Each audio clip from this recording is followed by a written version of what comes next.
Слаба раздвиженост на македонско-грчката граница откако тамошните власти вчера ги кренаа рампите на граничниот преминев зони за влез на странски државини.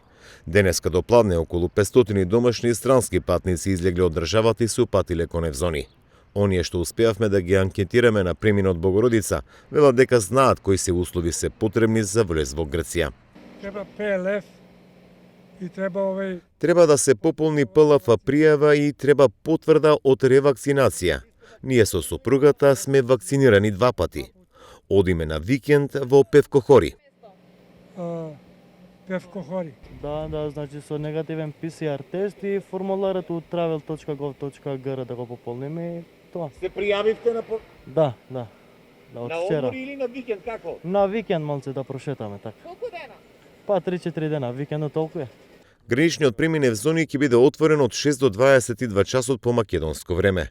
Соопштуваат од граничниот премин Богородица, од каде информираат дека грчките погранични служби не дозволуваат влез со потврда за позитивни вредности на антитела, туку исклучиво со негативен ПЦР тест или сертификат за двојна вакцина.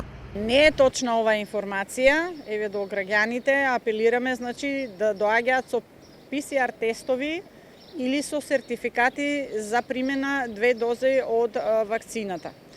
Со вакви антитела не дозволуваат влез во Република Грција. Цели 14 месеци беше затворен граничниот преминев зони за патнички сообраќај заради пандемијата од вирусот COVID-19.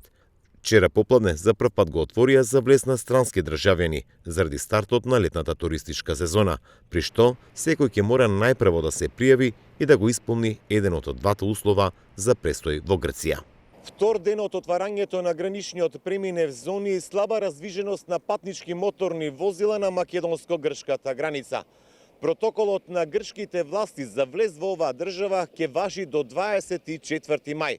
Останатите гранични премини Дојран и Меджитлија за влез во Грција и понатамо остануваат затворени за патнички сообраќај.